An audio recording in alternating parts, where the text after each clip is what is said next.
Alright guys, what's going on? We've got the first war of Season 34 here, and today 4 Loki's going to be facing PBT. I'm actually doing 2 war videos in one, and I'm kind of wondering if this is becoming like a tradition where I think I'm going to post war videos, so I post the first few and then I just like let it get too far away from me. But I'm going to do my best. I say that like every season and it just doesn't work out. Life is pretty busy right now. So anyway, I'm going to be bringing in Omega Red, Sabretooth, and Omega Sentinel. And I'm only using Omega Sentinel for one fight, but she's actually really, really good for this global. And I'll kind of show you why. So, Path 1 and Section 1, this is going to be a Jabari. I've said it before, I don't think that Jabari is necessarily worth placing on defense. She's just like hard countered by Apocalypse, and she doesn't have enough health to be dangerous. Maybe like a rank 4 Jabari, you know, because if she hits you, it's kind of like Hitmonkey. If she hits you, she's gonna mess you up a little bit. But the only thing she's really got going for her is like the fact that you can't parry her reliably. So anyway, she goes down. It's like 20 seconds. And then this next fight here, this is Tigra. She does benefit from the global. And this is Masochism. So I talked to Taters about this fight, and he was like a little bit worried about it, which kind of made me worried. But there's really no reason to be worried. You'll see here in a second. Just gonna try to give her as little power as possible. She also has a tiny, tiny health pool. And I'm just gonna parry, back her up, lock in my spores again, and this should, yeah, I mean that kills her before she even throws a single special, so not very difficult at all. And then next fight here, so I had an invuln on for that fight because Tater said he was like a little bit worried about it. But I use a Power Start 1 for this fight, and I just think it's a lot better than using an invulnerability boost. So Man-Thing, I'm kind of watching Strike Counter, but I know that generally speaking, by the time I get up to a Special 1, or I'm sorry, a Special 2, I'm going to be like out of my hits. So I'm just going to, I don't count my hits here for Strike Counter, I just work my way up to a Special 2 and throw a special, and that's pretty much it. Fight's over. So super straightforward, super easy. So now I'm switching back to an invulnerability boost for this fight because this is my first war using Omega Sentinel for this global. So first of all, she is like immune to Nullify. So that's a good thing. And then also, one of her debuffs that she throws, it's called Tracking, and it basically counters Miss. So you're gonna see, I'm gonna have a really hard time landing a parry against this guy for like the first half of the fight. But those little debuffs that I'm putting on him are tracking debuffs, so you'll see he'll have his cloak here in a second. It says Miss failed. That's because of the tracking debuffs. Here, I'm going to make a mistake. I was kind of trying to decide what to do there and I didn't know, but here she auto blocks for me and saves me from the rest of that combo. And my tracking is about to fall off, so it just did, so now I can't hit into him while he has the miss. And I'm going to hit him once and then my dex falls off, so I'm watching for that, my dexterity buff. So he gets the global miss, and now it's on cooldown, but I didn't really remember that, so I waited on that one, and now I have the tracking back up. So at this point, the fight is pretty much wrapped up. Her special 2 does insane damage. It places plasma on him. He just got the backup recovery, which I'm not overly concerned about. It's why I threw on an invuln boost, though. Dex the special 2, and yeah, I mean, it's just like medium to get the tracking up. Got a really clean intercept there. And normally you'd want to like pause these debuffs with the light ending combo. I feel like for longer fights, that's, you know, there are different ways to play her, but if you're just wanting to like use her anti-miss mechanic, then you just focus on the medium attacks. So Anyway, I could have taken a path in section 2, but I gave them all to my battle group mates because yeah, everyone likes fighting in war, so I didn't want to like put someone else on backup if they had just as good of a counter as I did for fights. So this is just going to be Silver Surfer. He also benefits from the global. I could have used Omega Sentinel here. I did it in the off season and it was like totally fine. But I'm just going for Omega. I know he's safer. You know, Silver Surfer can like armor break Omega Sentinel, and she gains armor, so that would feed into the Miss-tic dispersion. I just didn't want to deal with like all the different mechanics of this fight.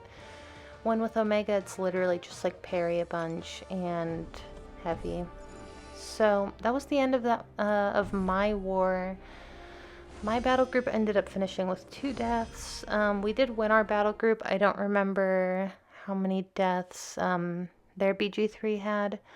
Ultimately, we ended up tying this war, which we thought we had lost pretty early. They died like at the very last minute, but they beat us on fight time by 52 seconds.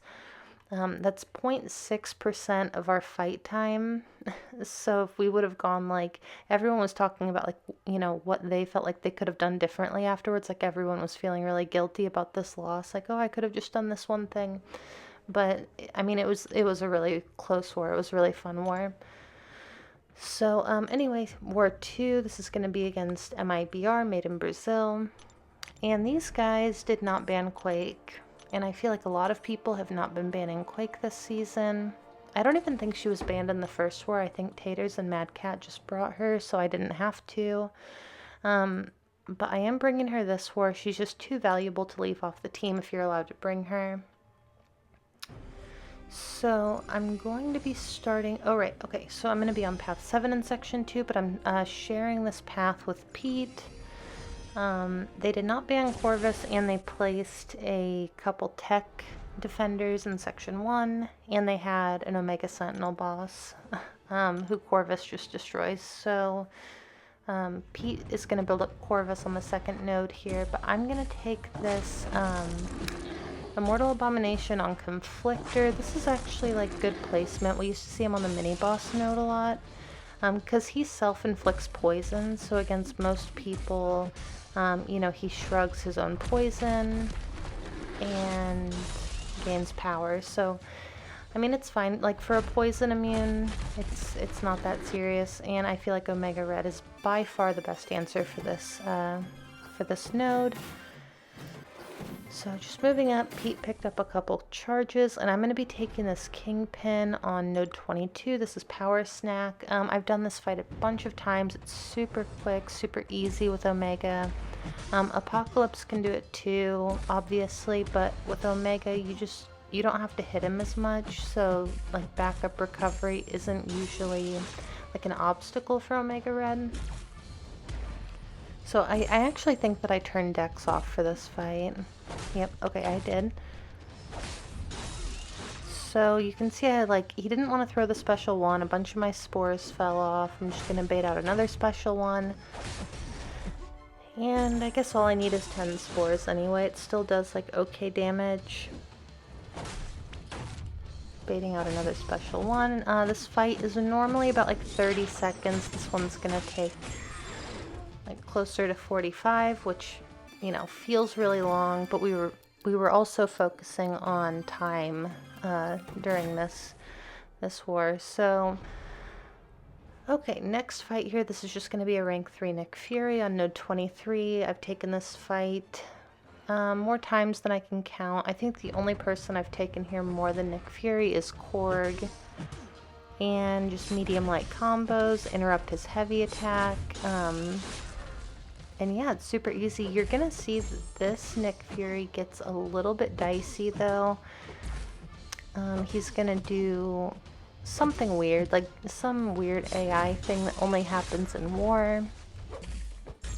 And he's gonna throw a special attack like into my block. So right there he did it. I was blocking. He threw his special one. Just pretty annoying.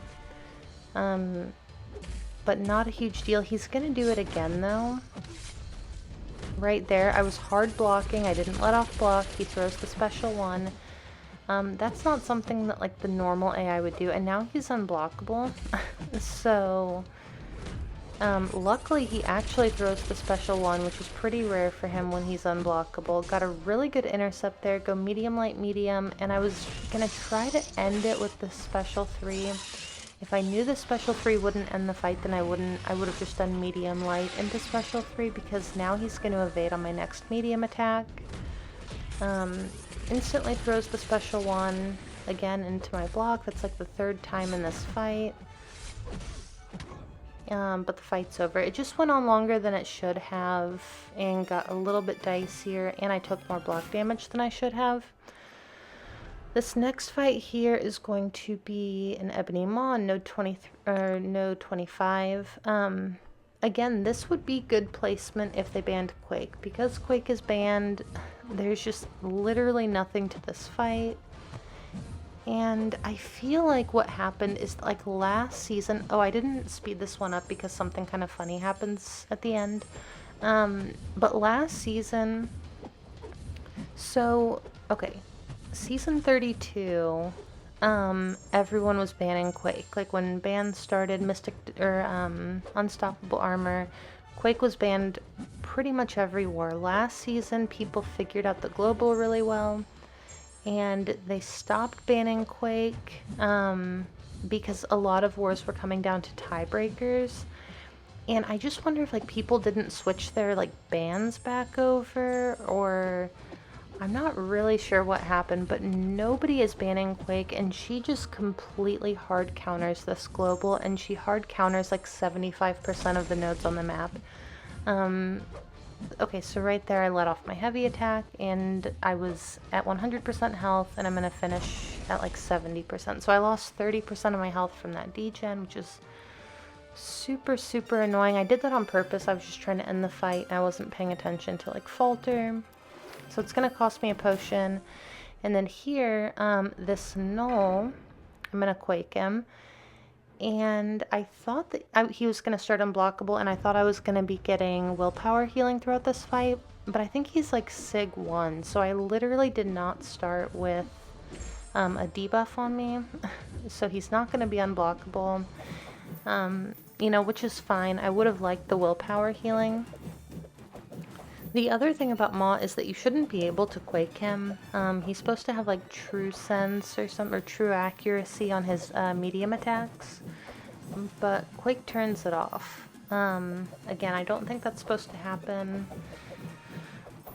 but it is what it is. I'll take it. You don't need Quake for this fight anyway. Mole Man works like really, really well. Probably, I mean, definitely faster and just as well as Quake here. So there we go, fight's over super quick. And then, okay, so this was funny.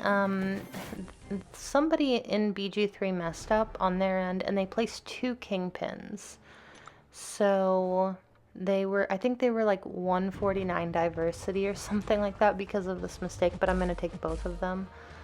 So here, the main thing I don't want here is I do not want to get an armor break on me, because then he's going to be unblockable. But even if he goes unblockable, he doesn't have like a difficult, special 1 to dodge. Right there I tried to throw a heavy attack and it didn't work. Just like an input issue.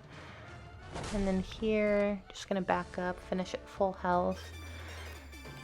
Alright, and then my last fight of this war is going to be against this Korg. Korg is another defender that I don't really understand why he's placed on defense. I can't think of anywhere that he would be particularly dangerous.